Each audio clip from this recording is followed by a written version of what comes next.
Hello everyone, I'm Heather Dawson, and it's a pleasure bringing you the best of California every week on our show. President's Day honors presidents of the United States, including George Washington, the USA's first president. The holiday is also a tribute to the general who created the first military badge of merit for the common soldier. Revived on Washington's 200th birthday in 1932, the Purple Heart Medal, which bears Washington's image, is awarded to soldiers who are injured in battle. Washington's birthday also offers an opportunity to honor the country's veterans. It seems fitting to share the story of Marine Sergeant Joshua Ashley, who paid the ultimate price for our country. David Wiley has his story.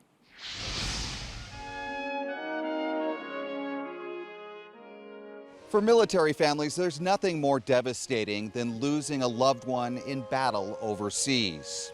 For a local family, they have taken an extra step, a special adoption, to honor their son and ease the pain of his loss.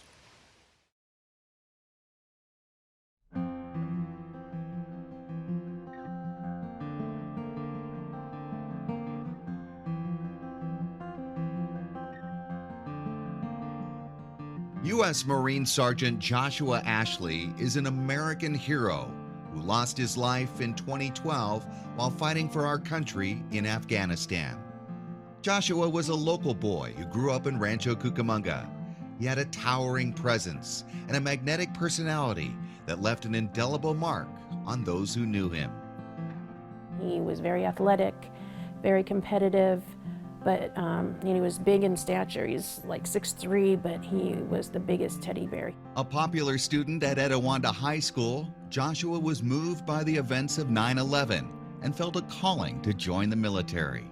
He didn't want to go to college, he wanted to go in the Marine Corps. So I made him give me 1 year in college, and he did, and after that first year, he went right into the Marine Corps. And Joshua took to the Marines right away, becoming a military policeman and eventually entering the K-9 Handler program. That's where he first met Sirius. After training at Camp Lejeune in North Carolina, Joshua and Sirius were deployed to the front lines in Afghanistan. He was always excited about the missions over there. That's what he was trained for. And despite their perilous assignment, Josh managed to talk with his mother often via Skype.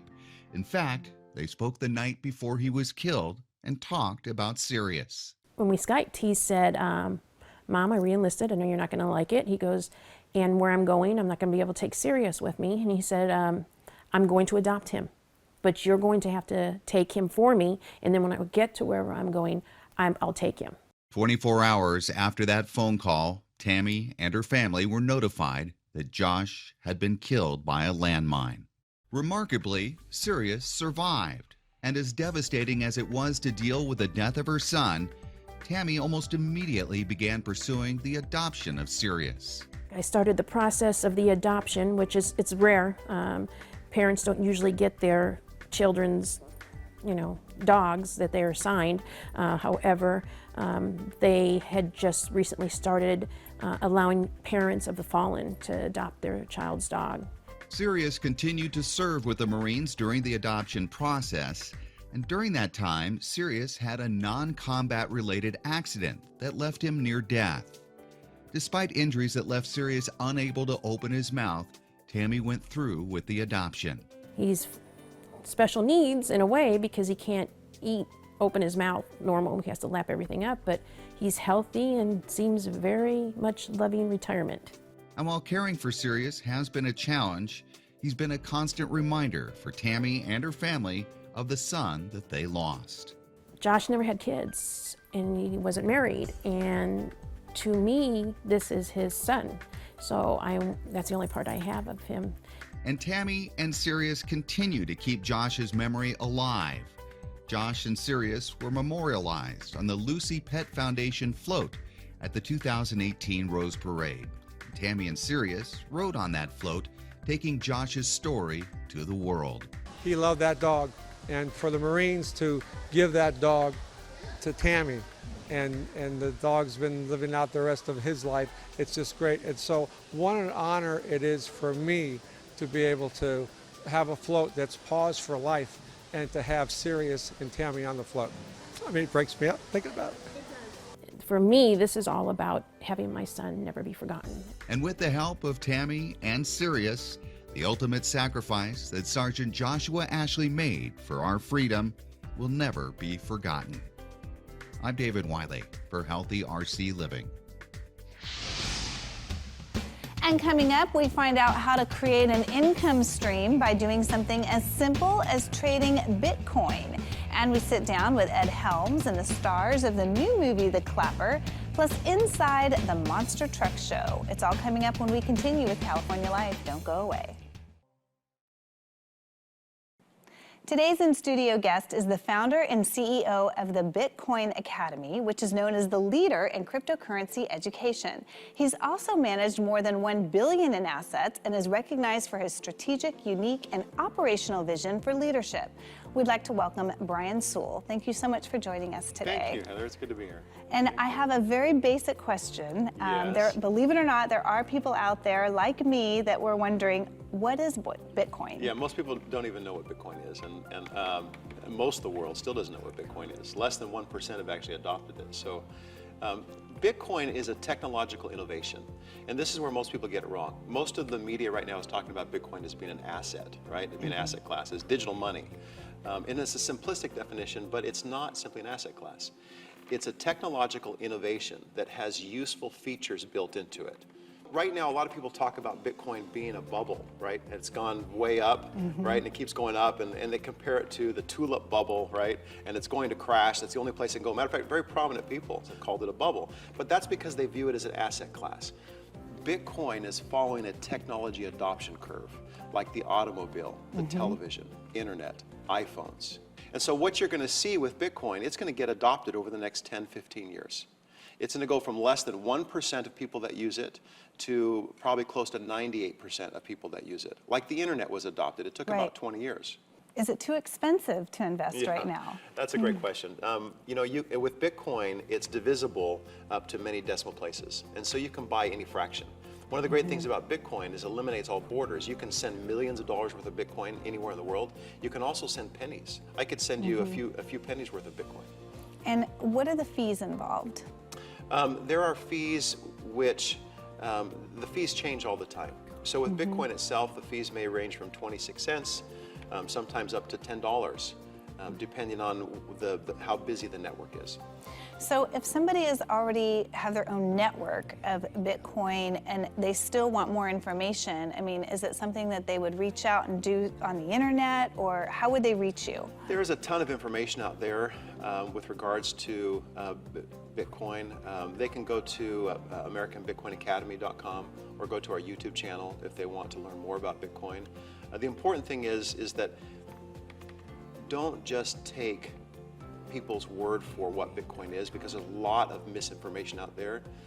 Take the time to do the deep dive. Well, thank you so much for just shedding some more light on this, and it just sounds like something we're going to be hearing a lot about. We sure will. Thank you, Heather. Thank you so much, Brian.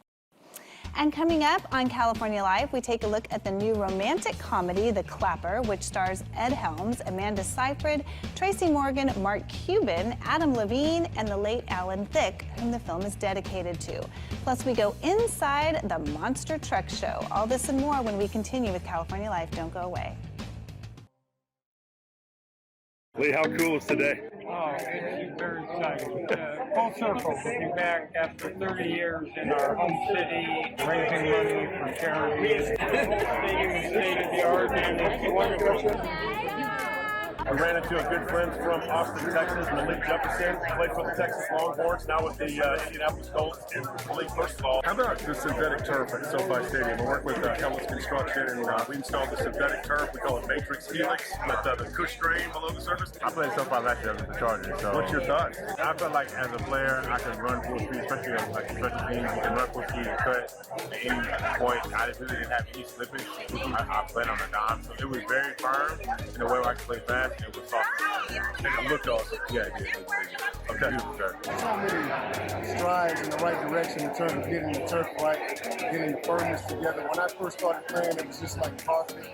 and just laid over a piece of concrete. So it wasn't very pleasant to fall on. Nowadays, it's much more like grass. As I mentioned, they can get it to adjust the firmness and the tension so they don't react somewhat like real turf. And they've done a great job with that. Now it's like you're a pro golfer hitting out of the middle of the fairway because that turf can't be broken up. It's much healthier and much more robust. And so you're hitting off a consistent playing surface. So you don't have to worry about it. Just that little bit less down makes you more confident to attack the ball better. You don't try too hard. Would you have loved to play on that turf? Oh my God, I'd love to play that turf. I want some of that turf in my house, actually. But yeah, so it's cool, yeah. And tell me about just, because when you played on grass, you could have been faster on that, like SoFi. It's called Ellis Construction Matrix turf. Right, exactly. Absolutely, I would have been much faster. So unfortunately, I didn't get a chance to play on that. Rick Barry, ladies and gentlemen.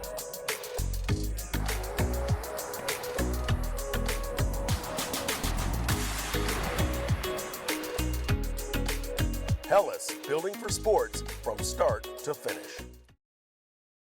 Retired Los Angeles Rams quarterback Ron Jaworski has started a new phase of his life. He's now a podcaster focusing on heart health. I thought when I started doing the show, I'd just be a moderator and ask questions. But man, I dove right into it, and I learned so much from brilliant people. I learned there's such an amazing issue that we must deal with when it comes to heart disease. More women and men are killed by heart disease than any other thing in the world. The reality is serious. Cardiovascular patients are vulnerable to more events, even after they've recovered from an initial heart attack. A good percentage will have another soon after.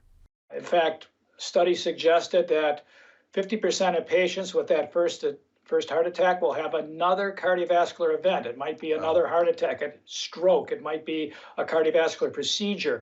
The project became even more meaningful to Jaws after his brother passed away. You can learn more and listen to Ron's podcast at truetoyourheart.com. I've made a shocking discovery. I need you to get me in touch with NASA immediately. Well, NASA and I aren't really on speaking terms these days. Well, that'll change. Yes, it will. There's something janky going on with the moon, and it's about to start causing a lot of problems on Earth. Former astronaut Brian Harper encountered something like this years ago while on a spacewalk that turned disastrous. Joe Fowler, who was with him on that fateful mission, is still with the space agency, and although she's Earthbound, she's bound and determined to do something about it. We're planning a mission to attack this thing.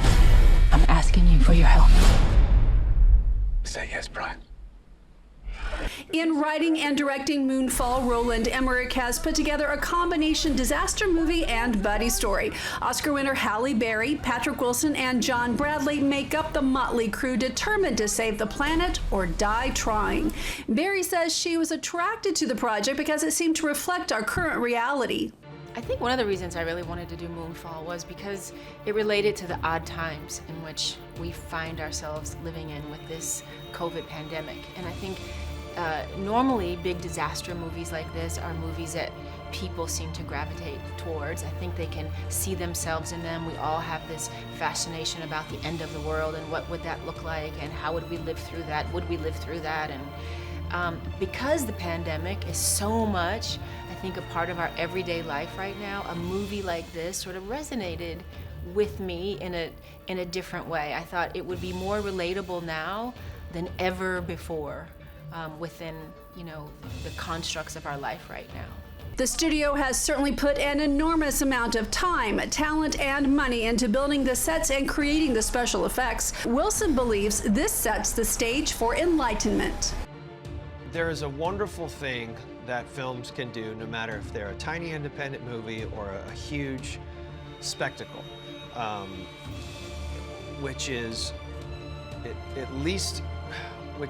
engage in conversation, which is can make you think. Maybe it can change the way that you look at a certain subject. Maybe it can open your mind. Even if it's not some heart-wrenching drama, even if it's a big, fun, splashy spectacle. And I think this movie can do that. Let's check in with Jeremiah Hartwig, who sat down with the stars of the new romantic comedy, The Clapper. Ran out of gas. You only ever get a little bit of gas at a time. Hey, you noticed, huh? I like to come by and see you. I liked seeing you as well. I was hoping to save up to take you to dinner someplace nice. I would love that.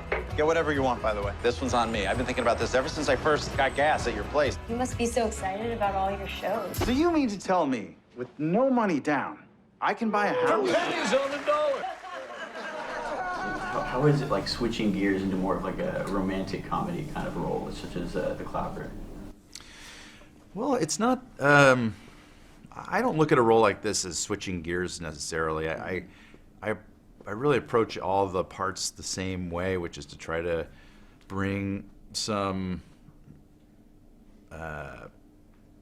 honesty and integrity to the character and their point of view and their that's just sort of the approach across the board, whether it's a funny movie or a romantic movie or a horror movie, which I have not done yet. But I assume I would be also try to just be like honest as a character. But yeah, the approach is the same. It's really just sort of the material that changes. Growing up, Amanda, would you say that who is someone that you would say inspired you to be kind of like pursuing acting as a career? I think maybe a role model. I guess my first thought is Annette Bening and The American President. I'm obsessed with that. It's just a lot of movies that I watched when I was a kid. I would just watch them over and over again, and I had pretty good taste, I think. I mean, of course, I wanted to be Claire Danes at a point. I didn't just want to be like her. I wanted to be her. But then no, yeah, it's just all the movies I watched and the passion I'd feel watching these people experience these feelings, and I just wanted to do the same thing. And I don't know why. I don't know what makes people want to be actors. It's so weird. It is weird. It's masochism, or just self-indulgence, or just all these crazy. Is it, you know, is it psychosis? I think we're psychotic. Yeah. A little bit. Yeah. That's one way of putting it.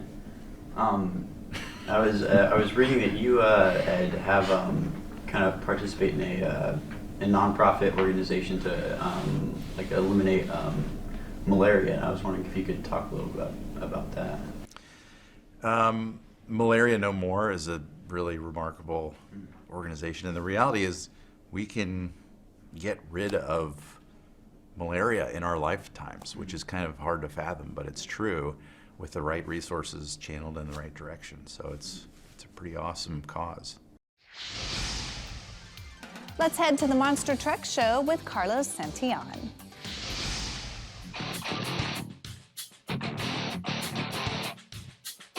What's up, everybody? Bryce Kinney here, driver of the Great Clips Mohawk Warrior Monster Jam truck.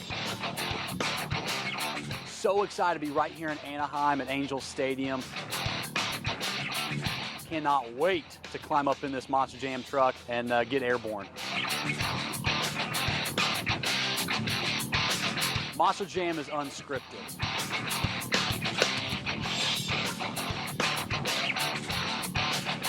The fans never forget the first time they saw a Monster Jam truck fly through the air. Because these Monster Jam trucks weighing 10,000 pounds at 1,500 horsepower, it's all about who conquers that hunk of metal the best in the track out here in Anaheim.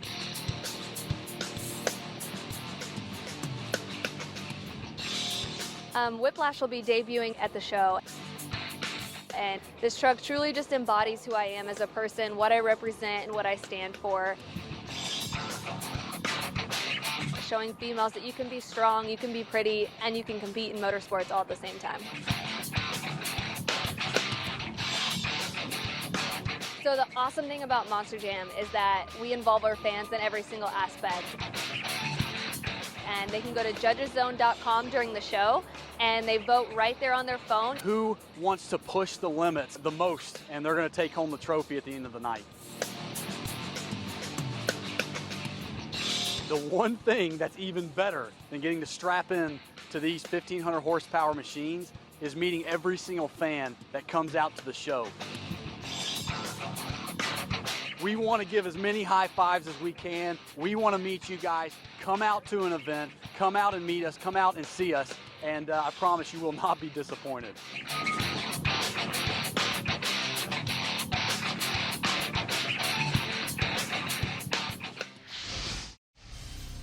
And that's it for us. If you missed any part of our show, please go to our website, CaliforniaLiveHD.com. Don't forget to like us on Facebook, follow us on Instagram, YouTube, and Twitter.